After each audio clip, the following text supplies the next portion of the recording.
Welcome you to the Monday, November 17th, 2025 quarterly Kent County Board of Education meeting. The first thing I'm looking for is approval of the agenda. I'll make a motion to approve. Well, we've got a motion, but I understand there, maybe not a second, because Ms. Mackenzie, don't you want to have an addition? Yeah, I was hoping to address a resource with the board. Information sharing. Yeah, information sharing. Would that go under board work session part, I guess? It could. Maybe, where do you think that would be the appropriate place to add that? She wants to just share some information with the board, is what I'm understanding, about a possible resource. I would offer that we put, make it the new E. Okay, then and turn- board self-reflection. Will become F. So, while we're on the agenda, I've got a question. What exactly is board self-reflection as opposed to board discussion? That is that rubric that was proposed for consideration if the board wanted to use a rubric to, that was what was proposed. So boards self-evaluation, okay. Yeah, That's actually an self-evaluation. agenda item. So is there going to be any board discussion? No. Okay, no board discussion, all righty. Yes, So we're self-evaluation. going to make, Ms. McKenzie, what is how'd you like to name whatever it is we're adding? I guess information sharing on internet safety. It's a resource for all seasons. All righty.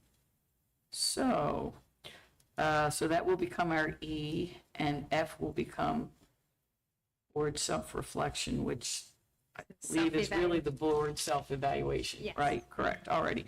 So we've had a motion to amend the agenda. So I guess what I'm looking for is a motion to approve the amended agenda. Is that correct? All righty. So I'm looking for that motion, folks. I'll make a motion to approve the amended agenda. All righty, Ms. McKenzie has the motion to approve the amended agenda. Is there a second? I'll second it. Ms. Dorsey seconds. Is there any discussion? All righty, I call for the vote. All in favor? Aye. Does Ms. Swanson vote on the agenda? Ms. Manley? All righty. Ms. Swanson? All righty, so we've got 4 ayes and no nays. All righty. I'm looking for Ms. Swanson to lead us in the Pledge of Allegiance, please.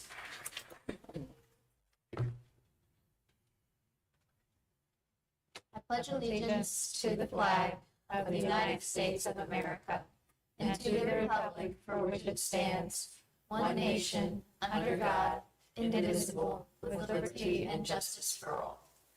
All righty. So, under the board work session, letter A is special education staffing. There was an amendment, I believe, Dr. Clean brought to us, and she's bringing it again. Good evening, members of the board, Dr. McComas, President McGee. I am presenting again the staffing plan. I have presented another copy to everybody. Willing to take any questions that you have so that you have a better understanding of special education services in Kent County. All righty. Does anybody have any questions for Dr. Keene? I'll just say that it was, the delay of the vote was, for a week, was on my account. And I honestly didn't realize that we'd already approved it, and these were just the little changes. So, and I knew that we were meeting in a week, so it gave me a No time worries. to look. I wouldn't have prolonged it for another month. I apologize. I also had the opportunity in that week to review the changes in student enrollment, number of students that are receiving special education services. And I had heard through the grapevine that, one of the schools wasn't happy that maybe their staffing was changing. So it gave me an opportunity to follow up on that and have a conversation. And I felt very confident that that principal was perfectly okay with how things have changed. So my concerns have been addressed. Okay, great. All righty? Thank you. Yeah. Sorry, I'm sorry. I don't know what, is that just getting taken out? Yes, yes. All right. Yes, and I think over here, consolidate, this was the consolidation to address the staffing at Rock Hall. Okay. For some reason, I just didn't remember the lines being crossed off. Yeah, I think she was I trying to crossed show out the what was lines to suggested. show you that program is no, even though it was presented as September as an FTE, it is no longer part of special education. It's not a program that we are offering right now. Gotcha. Okay, thank you. All right, any other questions, comments? All right, I'm looking for a motion to approve the special education staffing plan, which has been amended for school year 2025-26. I'll make a motion. Ms. Dorsey has made the motion. Is there a second? I'll second. Ms. McKenzie's made the second. Any more questions or discussion? All righty, I call for the vote. All in favor? Aye. Aye. Ms. Swanson? Aye. All righty, there you have it. All righty, procedure 600-85, eligibility for participation in high school extracurricular activities. President Mr. Hushin. McGee, Dr. McComas, members of the board, thank you. Tonight, we have a procedure update that we are bringing to your attention. It is for information only. It pertains to the eligibility for high school athletics. This was brought to us on behalf of the Kent County High School administration team, where they have been discussing ways to include more athletes, to ensure that we're not hurting students, as far as preventing them from participating in sports. And as a result, Dr. McComas had charged me with reaching out to some of the other school systems that we neighbor with to see how they handle high school athletic eligibility. And so the change that we are going to be implementing up in the high school is going from a broader kind of criteria where when we look at grades, let's just use 80s, and 81, for example, in the eyes of educators would be equivalent to like a B minus, right? But when you have an 88, it would equate to a B plus. Consistent with some other school systems, they use a broader format. For example, Queen Anne's, right? Whether you have an A or an A minus, it still counts as a 4.0. Whether you have a B, B plus, B minus, it still counts as a 3.0. If you have a C minus, C, C plus, counts as a 2.0, so on and so forth. So the high school admin team, really wants to go in this direction. Feels like it will not only help individual athletes, have those opportunities to stay involved and to be connected, but it will also help with athletics in general, especially with some of the issues we've had with having extremely low numbers. So that is the only change that you see in front of you. It is just outlining what the criteria for determining the GPA eligibility is. Can I ask a couple questions? Of course you can. So you've talked about the admin team. How did the teachers feel about it? I don't believe the admin team spoke I'm just to wondering, all of the I teachers mean, about it. I get this, to me, 80 to 89 is a B. I get that. Yeah. I don't know why we didn't just consider that, but I don't want anybody to assume, unless you tell me this is what we're doing. We're not lowering our standards, are we? No. So that we can have more kids, and just because Queen Anne's does it, No. Okay. And what I will tell you is that I know that the current admin team is working very hard with individual athletes and trying to, and as well as their coaches, and getting them in that after school program, to get that extra work done. How many, and you probably don't know the answer, but I'm going to ask it because I feel like it begs to answer the question. How many students do you think this will affect? We did a quick run on that. I think it was about a dozen. It was about a dozen. Okay. Because what we're really talking about, and I would offer, if you would have any faculty members who want to have a real conversation about it, I'm happy to have that conversation with them.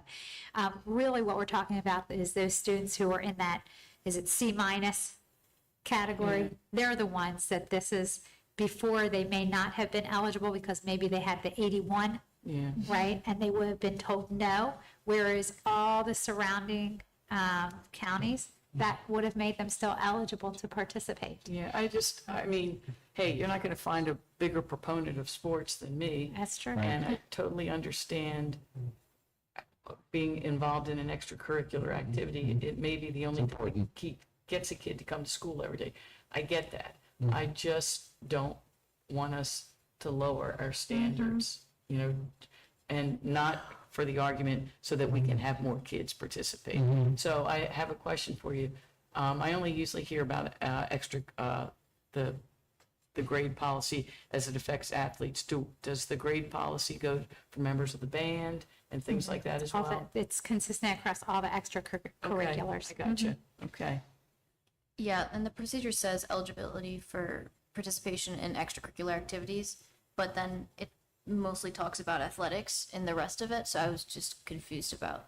Yeah. Yeah, no, this procedure is pretty much geared more towards athletics, but it is the general stance that the high school takes for all extracurriculars. Okay. And for what it's worth, like, I know in band you have to have 2.5, like, it's a little bit higher, so it also can depend on who your coach is and or who your leader is, so.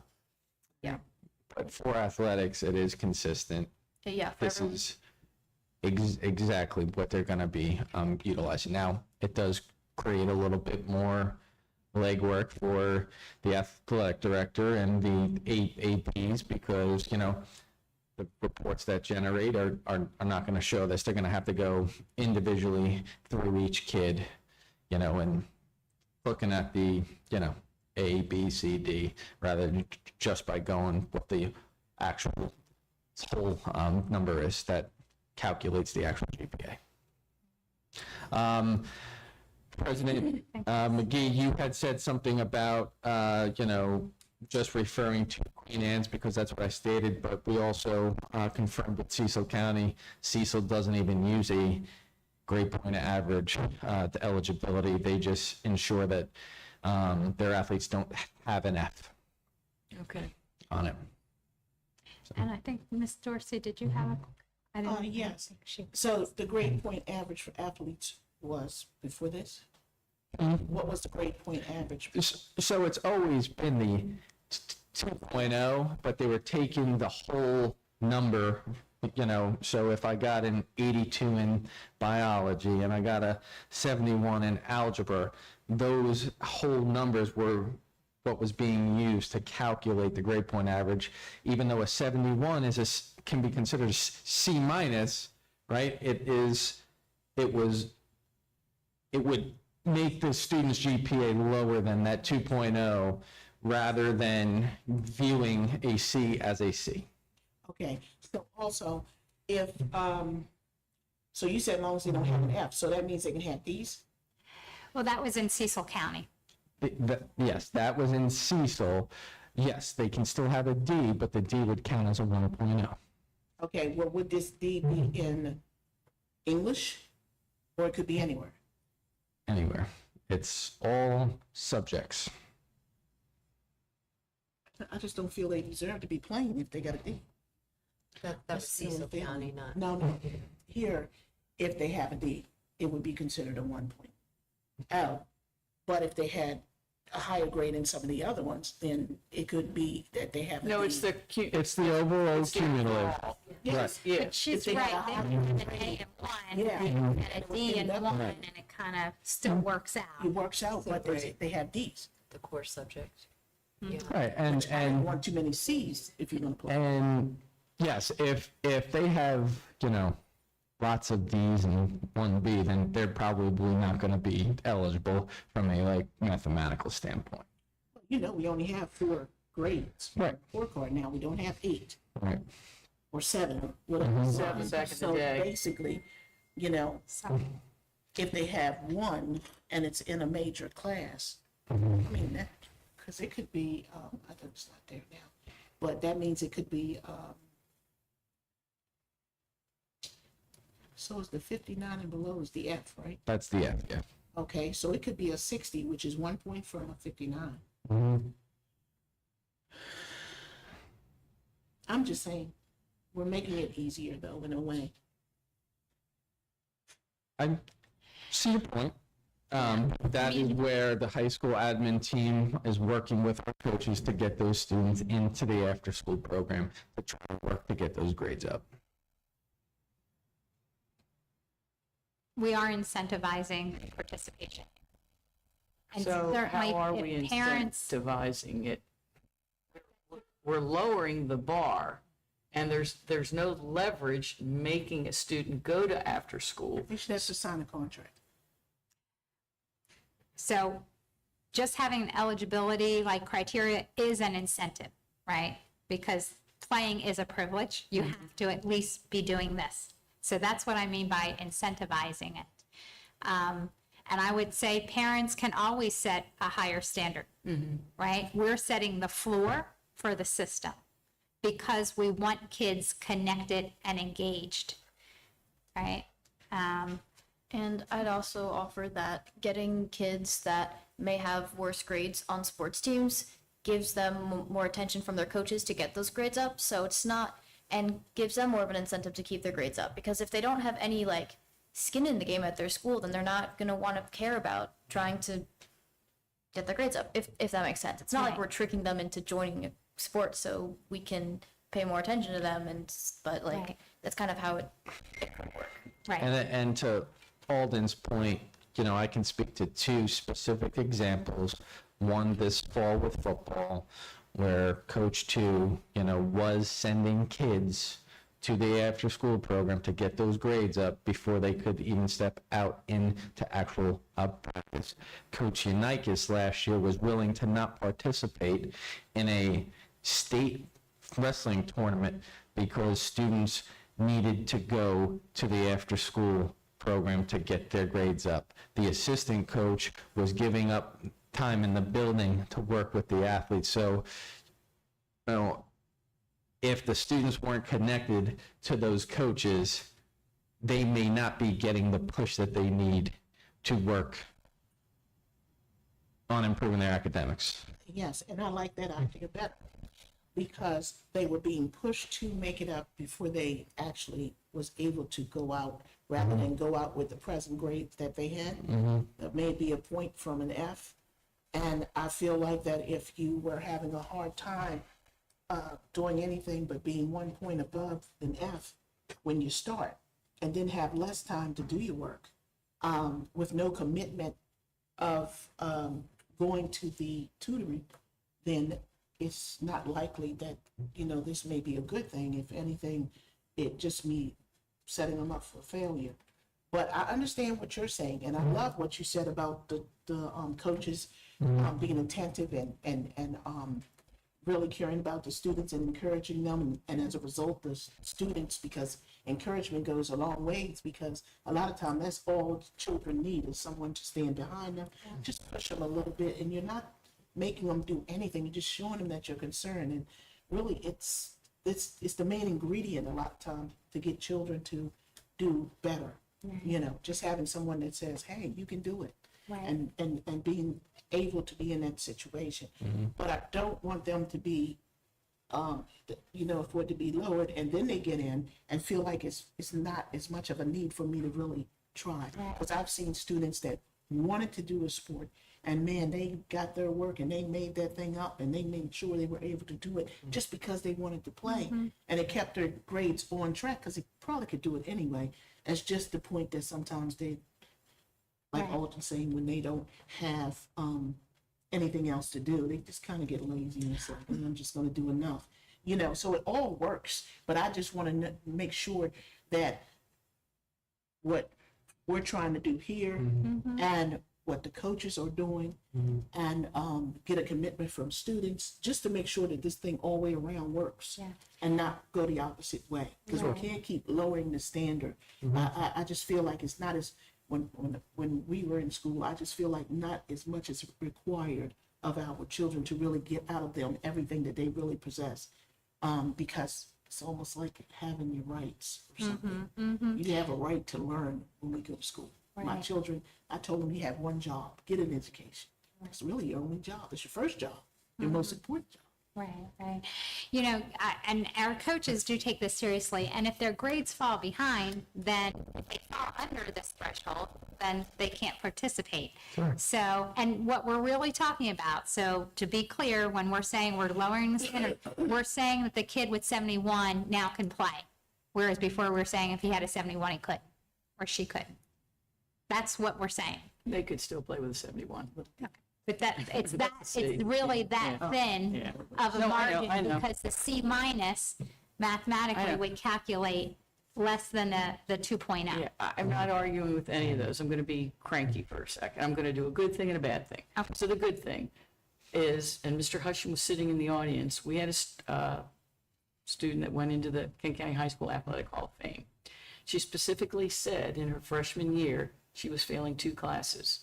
And her coach, who was Miss Phillips, Michelle Phillips, came up to her and said, you know, you can't play sports if you have if you're failing. So that was the wake-up call she needed, and she ended up being a member of the National Honor Society and actually went on to college. She didn't think she was college material, and actually went into Washington College's Athletic Hall of Fame before she went into ours. The other thing is, I'm just thinking maybe in our presentation, we should emphasize all the good things we've said and not so much the fact that this is an opportunity to get more kids to play because we have low numbers, you know? Right. Well, I'll be straight. I don't care that we have low numbers. I know, but that was a statement that was made the about 10 frame. minutes I was ago. going to say, what I care about is giving kids opportunity to be connected so that they have that relationship with a mentoring adult in their life to help them navigate those years. And for many kids, it's through their extracurriculars, athletics being probably the largest collection. So forgive us if the frame came across as we're only doing it to get more kids. We're doing it to provide more opportunity for students to be meaningfully connected and mentored and Well, supported. that's a good Yeah. thing. Yeah. That should be our marketing There we go. statement, okay? Got it. Or a better statement, okay. So this was just for information, correct? Yep. And I'm guessing that takes effect right now?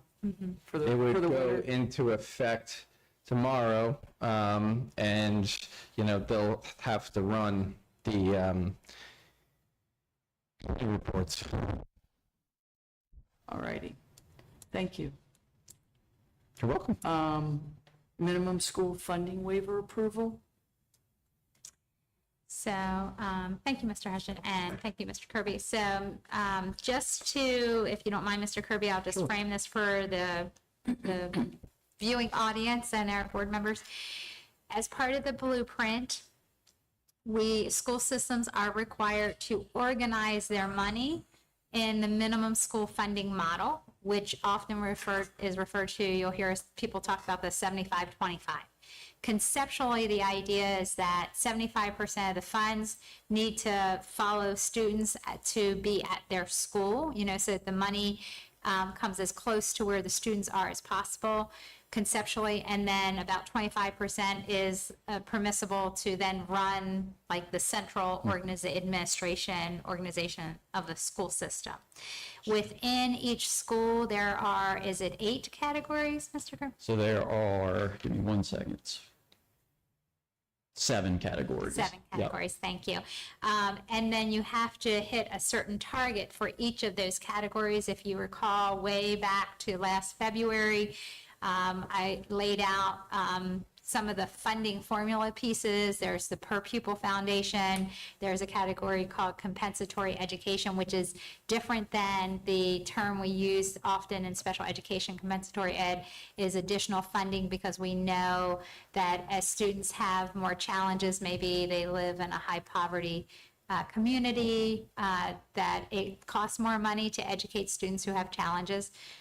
We get an extra amount for multilingual students. We get extra amounts for students with special needs. Yep. Poverty, maybe? So that's kind of in comp ed. Yeah. We've got career college readiness, so CCR, and then we've got pre-K, and then TSI, which is transitional supplemental instruction. Right. So those are the 7 categories. There we go.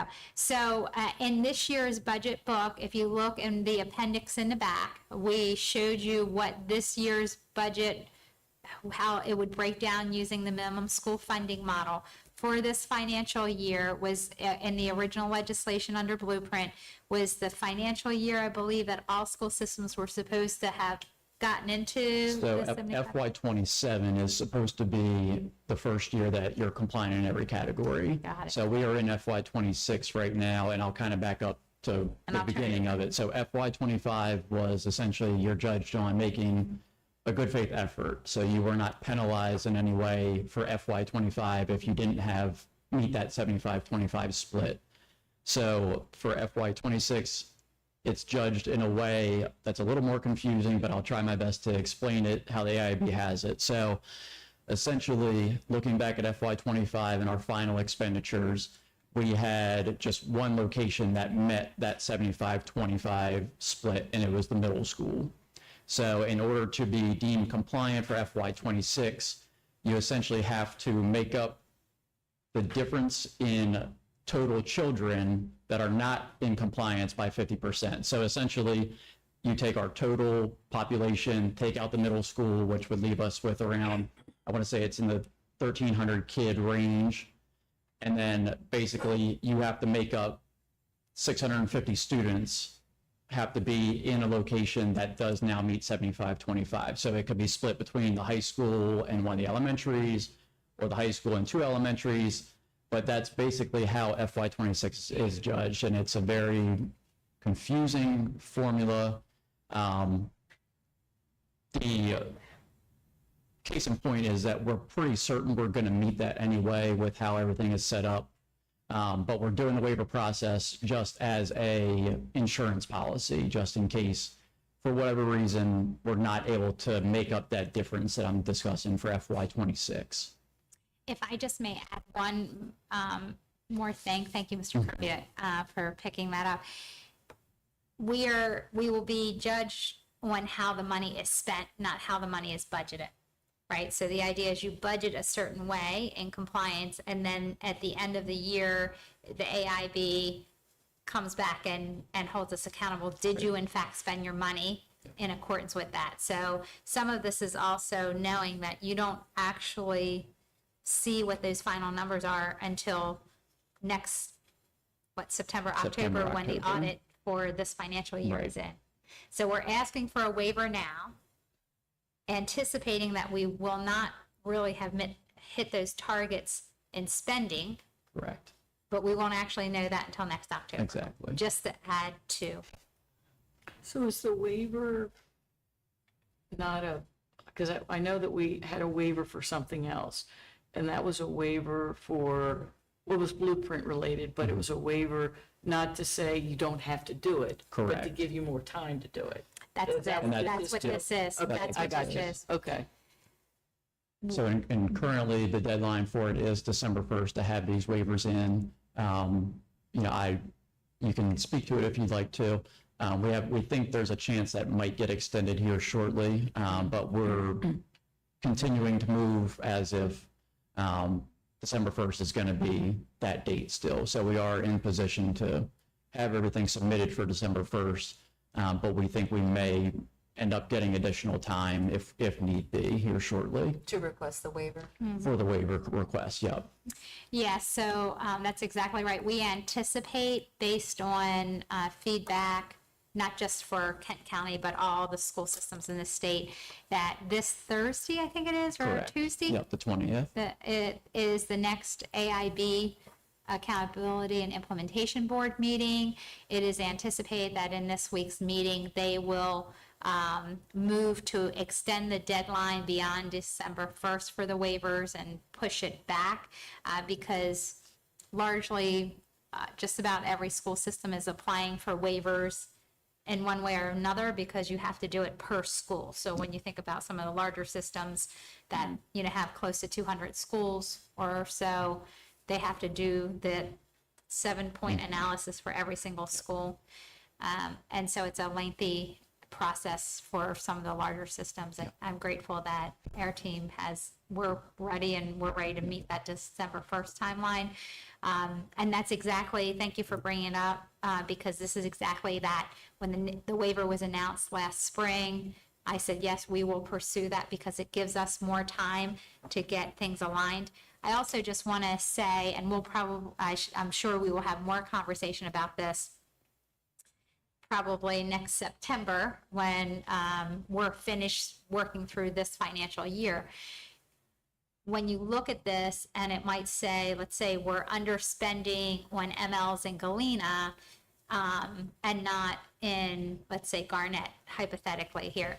Well, why might that be, right? Because on the surface, it looks like, oh, well, you're not giving what you need to Galena. That could be a function of a person's salary. It could be that the ESOL teacher at Garnett is a more experienced teacher and therefore makes more money, and maybe the ESOL teacher at Galena is a first-year ESOL teacher and makes less money. So we're going to spend less because of the number of years and criteria. So I just wanted to share with you a real example of how on all of these, you're going to have to lift up the hood and really look at what's causing that differential. And it could be as well, like during the school year, maybe we have a decline in ML enrollment in one school and we have to shift that. Tied to enrollment because Yeah. the only school that's not in any of these is Rock Hall. Right. And I know Rock Hall has the smallest enrollment. Right. Okay. Right. So that's what, if you have an ML as an easy population to kind of lift up as the example here, you know, let's say you have over the school year, let's say Rock Hall, which right now has like, I think 1 ML student, let's say they have 5 more enroll. Well, in the end, it's going to look like we underspent because we didn't allocate an ESOL teacher there because we started out the year in a budget with like 1 student, which we could send someone to serve. So it's going to be that nuance. That's how into the details this model is for people to kind of have a sense of that. So. Yeah, and I know That's that's, a lot of work for school It systems. really is, and when we had our meeting with the AIB, we spent probably, it felt like a good 30 minutes talking to them specifically about the minimum school funding model and the challenges of it. And I think that our comments did not fall on deaf ears. They said that that's part of why they are considering moving the deadline. Now that's not official until it's official, but we're ready to go. So it didn't really, changing the deadline didn't really help us. But I think Chair Leggett at least was listening. I think he was sincerely listening to us when we said, you know, there's concept and then there's operational reality. And is this operational reality really getting at what we all want, which is resources closest to students and better outcomes in the end for students. So that's where the conversation was. yep. So, and just to kind of highlight, you know, it's not a requirement that the waiver process be approved by the board, but we wanted to bring it for your approval so that way we could have discussion about it. And that way, if down the road they said, well, now we would like board approval, which they could do, at least we are kind of covered there. And to kind of talk to what Dr. McCombs was talking about, these numbers are very fluid as the year goes on, because especially in a small system like us, you know, one person changing location could be that tipping point of, well, we're 73% at one school to 77%. And, you know, and I think that's where a lot of the other counties have the issue, because at any point in time, the AIB could really pull these numbers and, it could theoretically start the year, for the first 4 or 5 months, we're in compliance.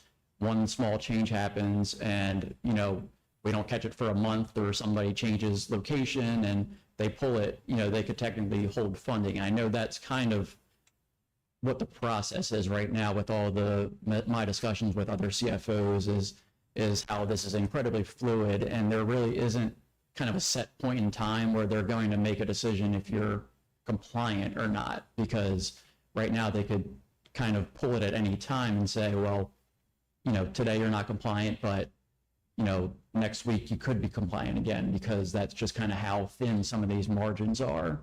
So it's tough because it is a lot of additional kind of manual work on the back end, which in our conference, we told them we're happy to do the additional manual work to make it work and everything. But as Dr. McComas said, it's kind of it's more right now of a practice in accounting expertise than really proving that our money is following the children and kind of enhancing their, experience in public schools. This is I think, an example of where advocacy is needed across the state to say that this, while we understand the spirit is to make sure that monies are where students are and that there's transparency for the community to know that we are accountable for making sure we're spending the money where it needs to be spent, it inadvertently is 2 and 3 times the amount of accounting work behind the scenes. And it, to some degree, handcuffs us. It really reduces our flexibility. Again, the example, if, suddenly I have an uptick in ML students in a school that we did not start the year that way, and I have to take an ESOL teacher and say, I need to now schedule you certain days at a school that you weren't originally assigned to, well, now we fall out of compliance, right? And so the model itself assumes a lot of stability in student populations, which is not accurate to most school system environments. And so I do anticipate over time, I know the superintendents as a whole are voicing the realities of this model very assertively and in multiple forums. I don't know that that will yield any change for this legislative cycle, given it's an election year. But it is one of the main areas that as a whole superintendents are saying it's really not getting us to where we need to be. The juice is not worth the squeeze, in a sense of it's much more involved, much more complicated, requires much more accounting on the back end, and does not address the authentic dynamic nature of school systems. And so hence we are asking for your approval for waivers so that we don't find ourselves out of compliance, because the AIB does have the authority to withhold, isn't it like 10% of their funding if you're out of compliance. Right. And we certainly wouldn't want to risk resources. And so we want to do our due diligence and bring forward waivers. When we take it to the AIB, we will request an in-person opportunity. We could just submit the waiver, but I want our team to go and really impress upon the AIB, there's concept and there's reality. And that's next week. That they're having their meeting this week. That's not when we will go. We will send in our waiver, and then we can schedule a time to go and explain why we're applying for a waiver. And we don't have to go and explain, but I want to, because I think it's important for them to understand the reality of this. And it's not because we don't want to do right by kids. It's because this really, in many ways, overcomplicates and then runs the risk of, I think, inaccurately communicating. Again, suddenly, it looks like, well, we're not sending the resources to Galena. That may not be true. It may be that we just have a brand new staff member who's right out of college, who's making the lowest amount of money, versus another school who also has an ESOL teacher, who is maybe a 30-year veteran at the top end of the pay scale, who may be a nationally board, you know what I mean? And so that's not accurate communication. It's not that we're not trying to be transparent, but it's so far into the details that I don't think it's really accomplishing what we all want, which is to make sure that we are transparent with our communities and our families, using our monies appropriately. So, I mean, just when I look at this, and I understood what you said earlier, as far as like, you have to see how the year plays out, and you're thinking you're probably going to be compliant in the end. Yep. But just at first glance, from someone who's not managing the details anywhere near the level you are, I'm looking at the compensatory education, and then I'm seeing where there's red areas, and I'm thinking, are you wanting there to be flexibility so you can just go shift, and that way everything is covered? Like, is that the kind of That's- flexibility you're looking yes. for? Okay. Yeah, because right now, everything is very categorized as to what constitutes as compensatory education. So, you know, if we had, like right now, our budget would show about $2 million where we are meeting compensatory education, but we're down about $500,000 in the foundation. Unfortunately, we can't just take $500,000 from comp ed and move it to foundation because it's not allowable based on the criteria right now by the AIB on what constitutes as expenses in those categories. Yeah. So, right, so that's a perfect example of how it kind of handcuffs us. Right, because the money's there. Yep. And just to kind of reiterate, the 8 waivers that we're going to be requesting, you know, it's not, we're not essentially then just going to wash our hands and say, okay, we'll wait until next year to try and see if we can, we have plan in place to try to go ahead and meet everything as it stands today.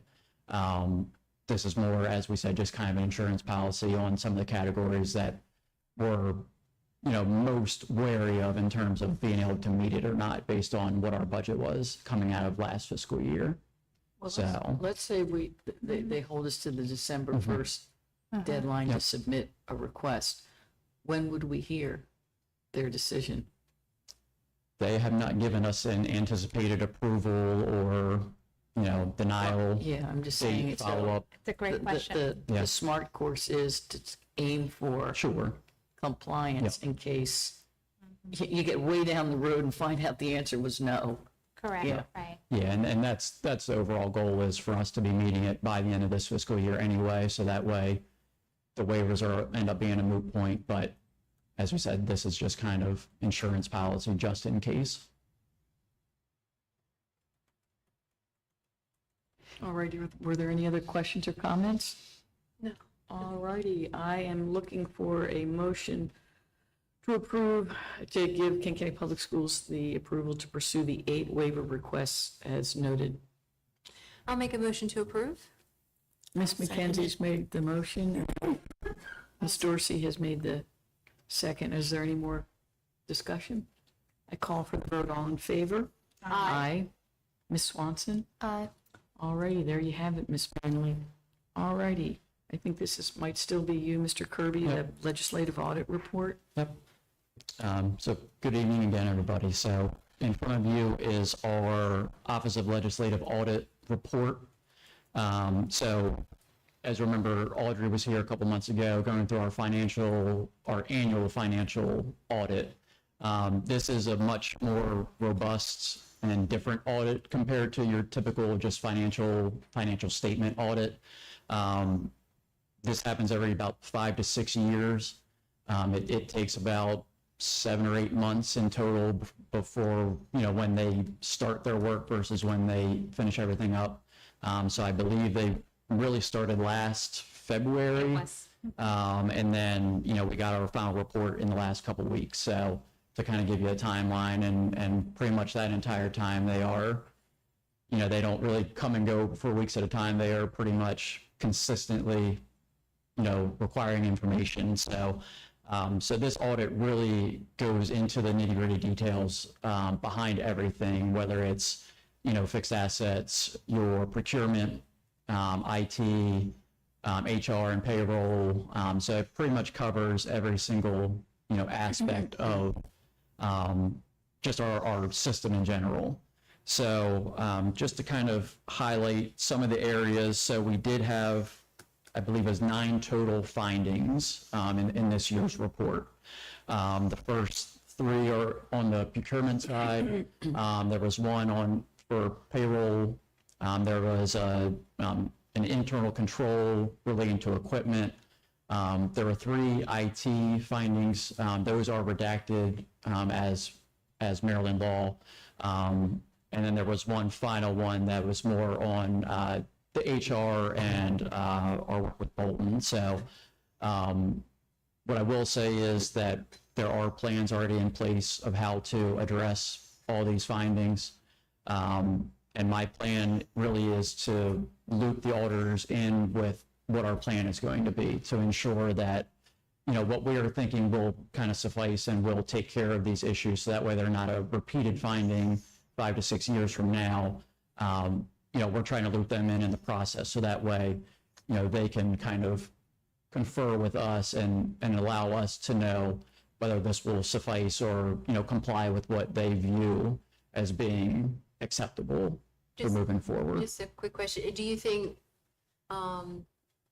that's why there were some repeated things because of not One communicating was at that dated level? from, what, 2013? I thought it Yeah, there was a few that were repeated from the 2019 last report, and it is an instance of, we did make changes coming out of that report, and unfortunately, they didn't necessarily deem some of them as being acceptable enough to not be a repeated finding. So that's why my strategy coming out of this one is to be, try to be proactive in terms of, conversing with them the entire time as we're making these changes. So that way, we know for sure that these won't be repeated findings 5 to 6 years from now. I was on the Zoom call, which was the end of September, was the day before our retreat, and Yep.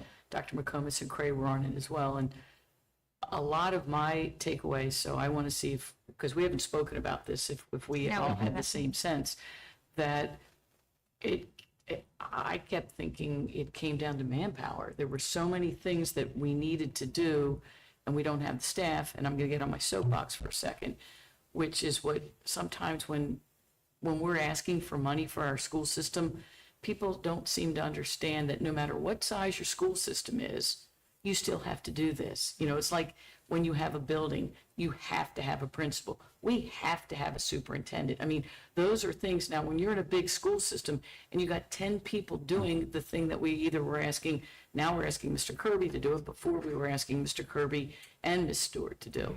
So, I mean, am I off base, or I took almost, because other than the 1 or 2 things, the one thing you didn't agree with, everything else I think you agreed with, and they seemed to be really amenable and seemed to understand that we were trying. It's just, you don't have enough, there aren't enough hours in the day to do everything that we're required to do.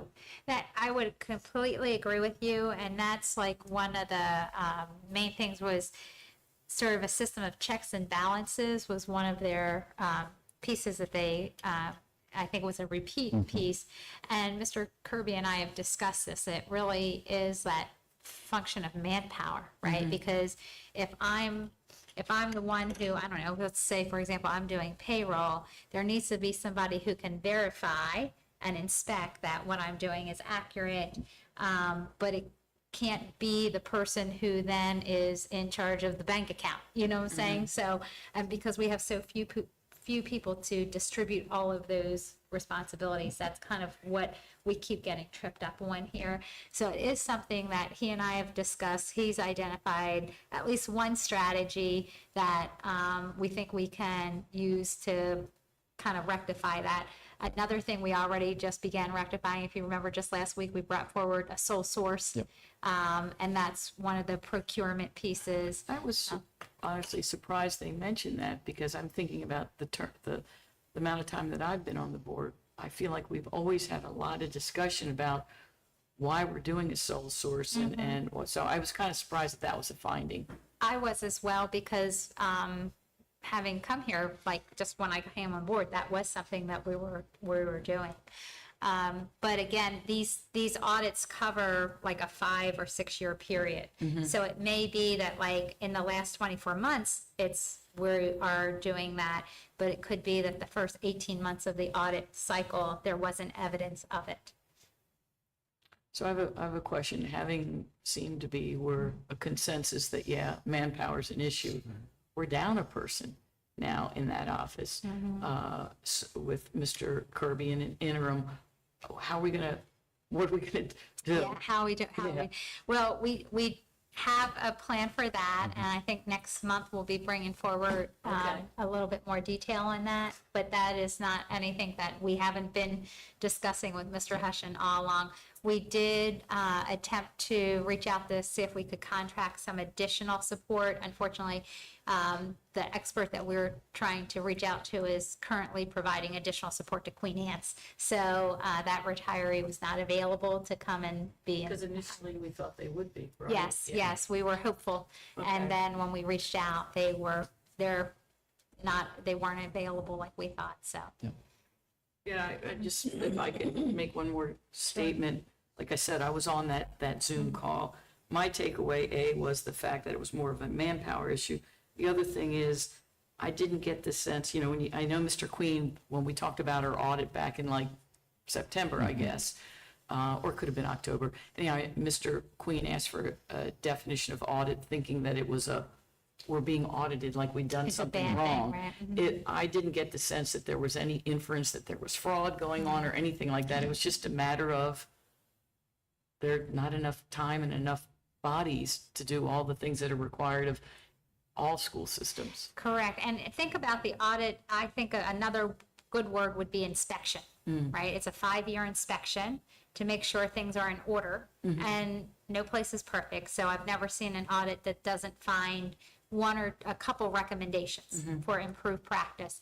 And so oftentimes people associate the term audit with something is wrong, but inspection is what it is. It's a 5-year inspection cycle to make sure that government agencies are following proper procedures and where, you know, they find discrepancies or whatever to say, here's what we found, here's what we recommend needs to be corrective, you know, action to make sure that you don't continue to either make a mistake or have poor practice. So that's how we take every audit I've ever dealt with, I take it, just my background in the military, we were inspected. We had annual inspections and big year cycle inspections, and that was feedback to make sure that we were maintaining ourselves at a high level of performance, and that's how I see it.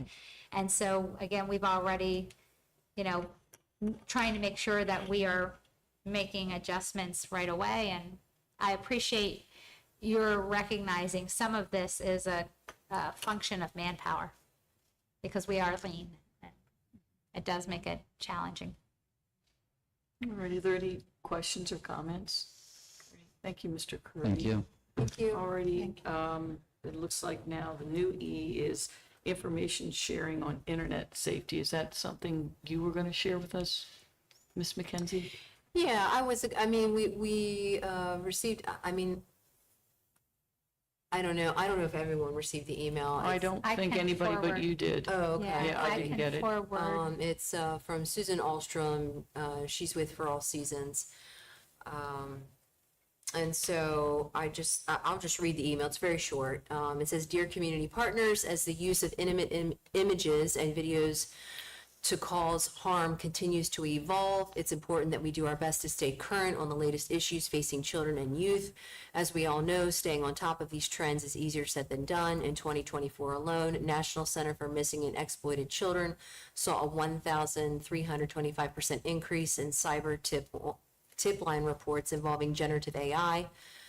This includes peer-to-peer misuse, where kids use what's termed as nudify apps and other tools to create and share explicit images of classmates. This troubling trend makes open conversations about online safety more important than ever. As a representative," and so this is Susan saying, "as a representative of the governor's anti-human trafficking regional navigator program, I'm reaching out to community partners to offer free training on the important topic of internet safety, sexual exploitation, and human trafficking. Online risks are real.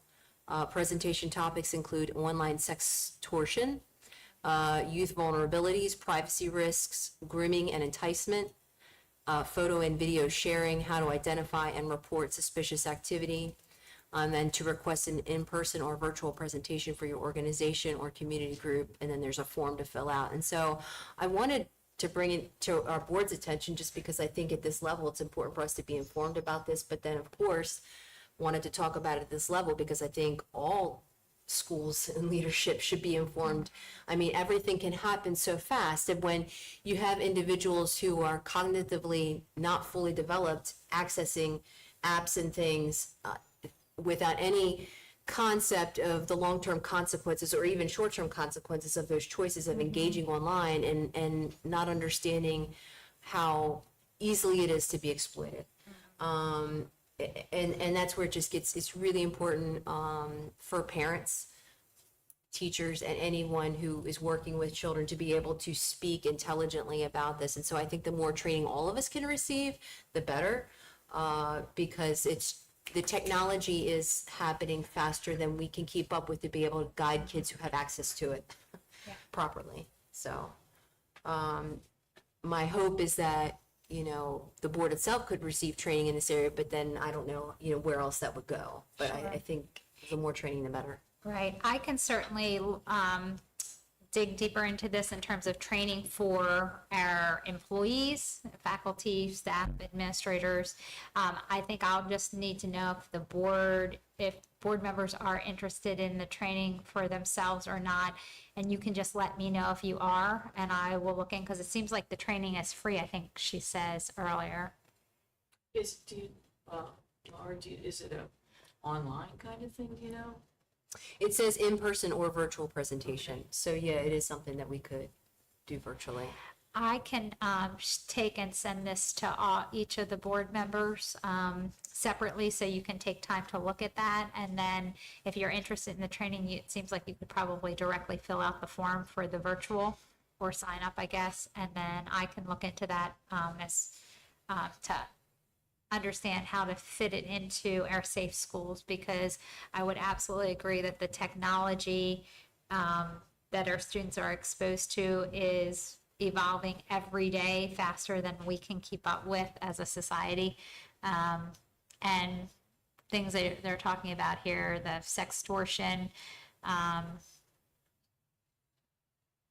you know, sexting. I mean, there's so much that's happening in a cyber sphere with kids that it does take all of us and parents together to understand what our young people are engaging in this digital environment. And not that the whole digital environment is terrible. That's not what I'm saying, but there unfortunately are predators out there who are taking advantage of our kids across the country. Right, and that's what people don't realize, that you know, you could just take a kid's face and you can do a lot with just their face. It's not the assumption that all children are sharing inappropriate videos of themselves. Someone who is a predator, who has access to that generative AI, can take just their face and create something pretty horrific that would be very embarrassing, that if that was put out there to their peers, that would be I know enough, this is going to you know? sound crazy, but I'm a big SUV fan, I watch SVU, SVU. and there was an episode on this because, believe it or not, there's big money to be made. There are companies that sell that kind of software. So, you know, I mean, nobody's safe, really. Right. Sure. Yeah, and in my mind, I was thinking, you know, I don't know if there's a quarterly meeting sometime where it might make sense to have a space where she comes in. I don't know how long the presentation is, but that's what I was thinking, like within the context of one of our board quarterly meetings or something like that, that we could then just hear that together. So, Or it might be one of those things, I don't know, that maybe individually you can do, like the Open Meetings Act. Yes. Or the ethics update, things like that, you know, that at each board member's availability or stuff like that. I don't know. We'll have to wait and see what sort of, how they offer it. Right, and that's what I've made a follow-up note for me and make sure I send it to every board member so that you have the opportunity to look at it and determine if that fits for you or not. And then I'll work with our safety team to think about where does this fit into our safe schools work. thank you. You're welcome. It takes all of us to Thank you for keep the sharing. kids safe. All righty. Now we've got item number F, board self-reflection. And this was a case where a board member requested discussion for members to conduct a self-reflection evaluation. The goal is for members to effectively work with KCPS administrators, the community, and each other. A couple of attachments, and the item was for information only. So I think it's one of those, the attachments are the examples that were shared, and I think we brought it forward because I guess there wants to be discussion about for the board to engage in a self-evaluation or not to engage, and I guess if we engage in it, when, and, you know, so I guess there's some of the questions I think that's up for discussion. Yeah, I mean, I guess my hope in putting this forward was just for us to, as a board, reach for best practices as Dr. McComas leads other areas of our school system to reach towards, improvement, across all areas. And so with that, I mean, doing a self-evaluation is considered a best practice. I wanted, my hope would be that it would be something that would be practical, that we would, it's an extra task. At the same time, it doesn't need to be something that's so challenging that we just, that we don't want to continue with it or it becomes too difficult to repeat. Well, I will say, I looked at both documents. I looked at the second one, the first one I think was from New Hampshire? Yeah. The other one, I don't know where it was from because there was no, kind of more I generic. couldn't see where it came from. But it was as involved as the superintendent's, in my mind, I as think it's a Yeah. little bit more involved. was really, well, it was very involved. I'm going to put it on par with the superintendent's evaluation, which was time consuming, and the replies were inconsistent, as I might say. So, and I don't know. So what do you, since this I think came from you, Ms. McKenzie, Right. what would be the end, what's the objective of a self-evaluation? Well, right. I mean, so you collect the information and then you determine, okay, what do we want to do with this data so that if we don't necessarily feel like we're achieving the standards, how do we then correct? And what does that look like in having a conversation so that we as a board can improve? Standards that somebody established, we didn't establish them, you Right. know? So we've had some very nice board meetings, but the beginning of the year didn't start off that way, when we had some behavior that I'm happy to say has sort of resolved itself, but I don't know if that's going to be forever or just temporary.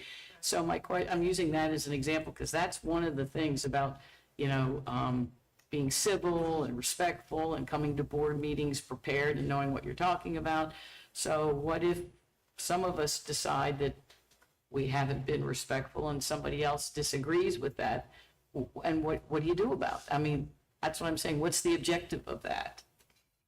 I guess it would be just like anything else, when a team comes together to look at information of how do we improve. I mean, it would have to be a team agreement, right? As to what improvements are made or what changes are made and how we do things differently. And so that would be, the point is to have the conversation, to understand that there's always room for improvement at every level. And I think it's important, especially at this level, to be consistent. I don't know, just that the expectation for improvement would be for every level. Well, I agree with that, but I also believe that you'd have to have everybody buy in, and we're missing well, we're not taking a vote or anything anyhow, but I'd be interested to hear what everybody from the board says, and when we do the superintendent's evaluation, we know why we're doing it, because she's our employee, and we are evaluating her, and there's criteria, and there's, I don't want to say consequences, but there is in a way. Like we can say to Dr. McComas, we didn't, but I'm saying we could say to, I won't make it you, about any superintendent, you could say, you fell short of our standards. I don't know that board members can say that to each other or with any sort of teeth in that. That's what I'm saying. Miss Dorsey, I think what you're saying is because all of us bring a different thing to the table, you know, and because of that, it's hard to me to kind of like put a certain, you have to be, you know, or you have to do this, or you have to do that. Now, as far as respecting one another, that's something that we really should know in the first place, even though it seemed like sometimes it wasn't known. well, that's in the made list Yeah, of things, and I but, believe that's in our bylaws. But besides that, I mean, as far as coming and everybody, you know, having a question, some people are not going to have as many questions as someone else. But then a lot of times when questions are asked, it educates us all. We don't need to repeat it. But I'm just saying, I don't really, I would like to know what we want to try to do. I mean, so if someone does not come up, I mean, if someone does not measure up to what, I don't know whose standards there are, but if we don't measure up, what are we planning to do to them?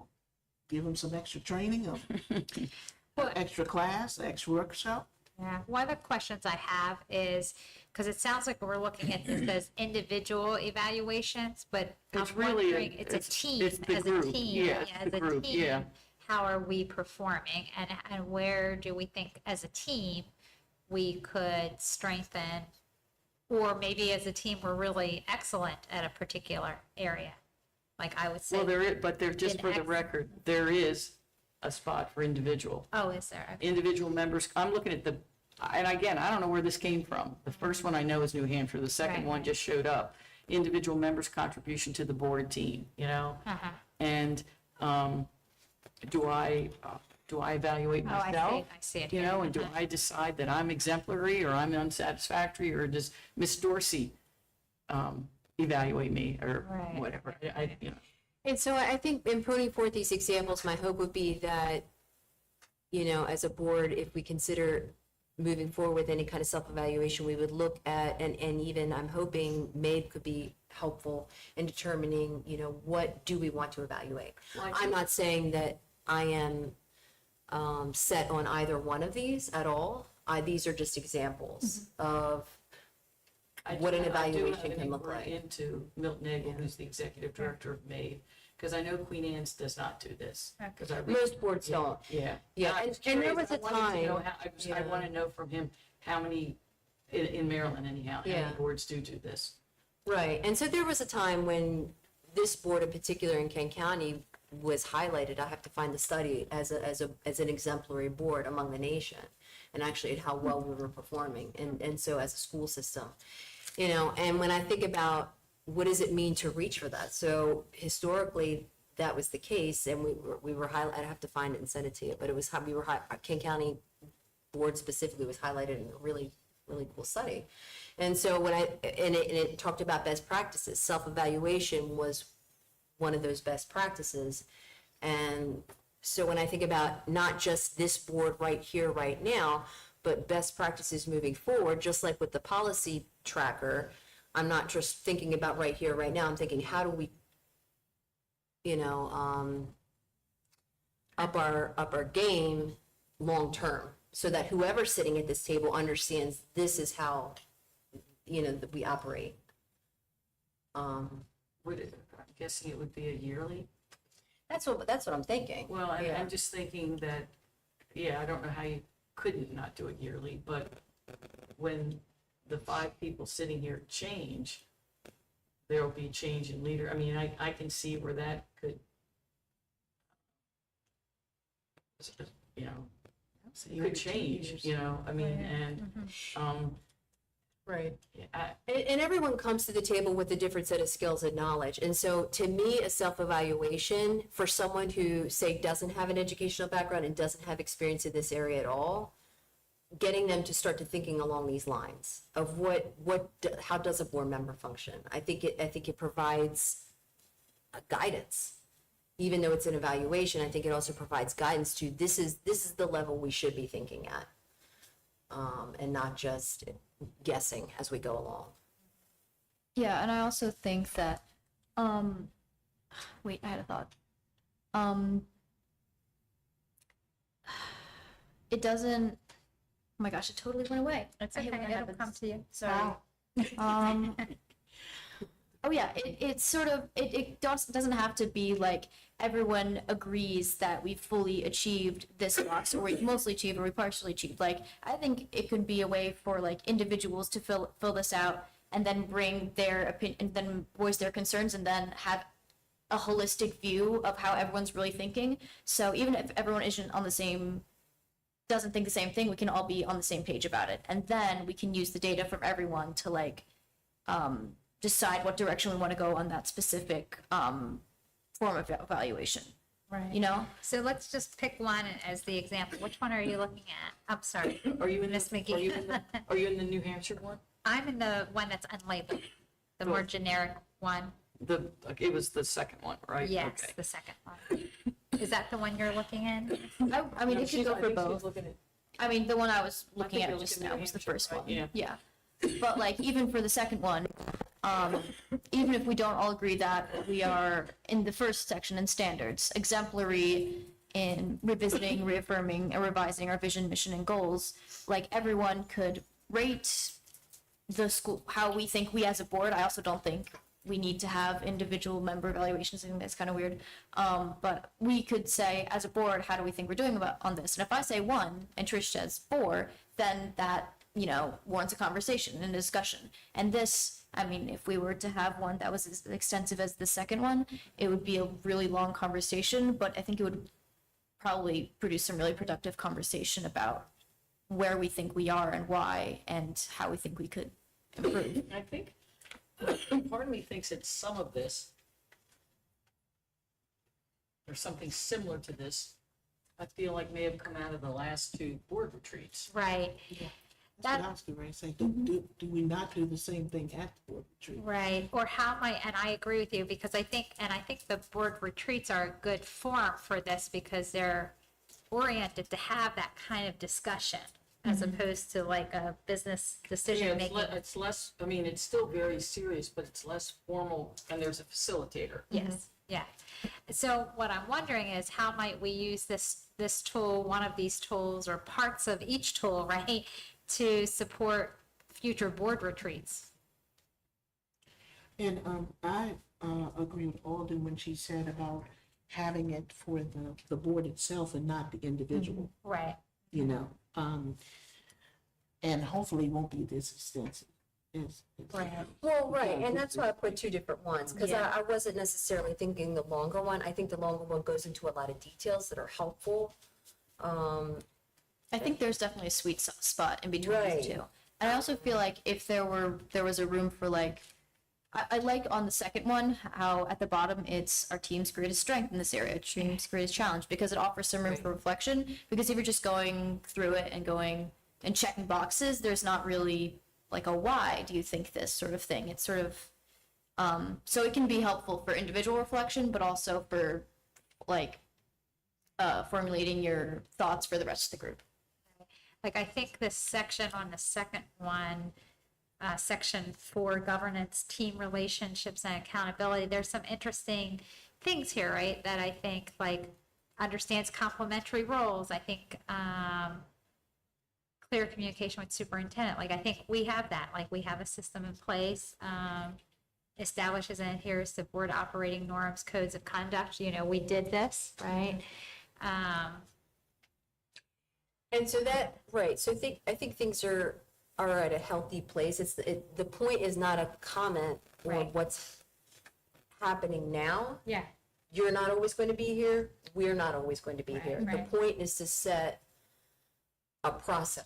Yeah. So that way whoever's at the table understands, oh, this is what I should be expecting. Oh, Yeah. that's what I should, because, Yeah. and that, I think this sounds like a good, like, June retreat, if we could just create one that's specifically about this. And like, I think about the board retreats that we have already, and poor Molly's always trying to like get us back on track to what, Maeve wants us to do in that retreat. So if we could have maybe our own end of the year, like in May, we take home whatever evaluation we have, we do it, and then we come ready to really talk about stuff in June and say, okay, now we can go into the next school year with this in mind. Or it could be at the end of some members' terms, or I don't know, some sort of point that makes sense on an annual basis. Right, and I agree. I think it can become, we have to think about that rhythm if board decides to do it, given the election cycles, right? Because like, I think when you were brand new, you probably weren't ready to do this just No. yet, right? Like when you need 6 months, like from your point of view, having come on the board almost a year now, how long would a new member need their feet on the ground before this would be a meaningful experience for them? Right. June, Right. June, like she said, Right. around June. Yeah. But I also feel since we trade over every two, I don't feel like we need it every year. Right, so maybe Well, it's, you know, maybe every two, because once you evaluate, well, unless it is just evaluating I guess I was thinking like that when you had the individual thing, because once you do that once, you don't need to do the same thing again. right. Because if you're just asking people, say for instance, someone's asking me what I'm bringing, or, you know, whatever you're saying, like you said, something about educational level, different things like that, what you understand, et cetera. That's something, if I do once, I'm telling you what it is. Right, You know, right. I mean, I'm not planning on to be someone that's trouble on the board, so Right, I don't right. really have to grow with that. I just have to grow to accept or to be able to deal with and make exceptions. But hopefully, if you have something like that, maybe you won't have to make some money. Experience is real. But I don't know. I'm just thinking. Yeah, that yeah. maybe- And according to how long it is, if it's shorter, fine. But if it's like Yeah. I don't want to do it every year. Yeah. I'm just saying. It's enough. Yeah, and that's why I wanted to start the conversation. I didn't have any, I'm trying to reach for best practices, not just for us, but for boards to come. Better practices, best practice makes it sound like it's the end. You know? Yeah. Coach over here. No, I'm saying, somebody said that. And I think it's true. If you accept something as a best practice, it means, Like, that you means can't get that's it. better You're not than gonna that. do anything else. So, Right, and spirit of continuous improvement. We're Right. always-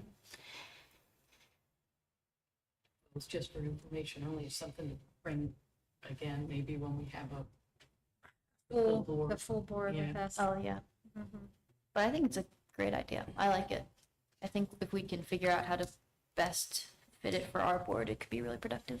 Yeah, and that's where I'm really hoping MABE can be helpful to help us get to a place where it makes sense for what we're trying to achieve here, and something that's renewable, and, you know, in a practical way. So, wasn't, you know, I'm not someone that just loves to do homework. I'm really, you know, but I do want to try to, when I think about what improvements can be made at this level.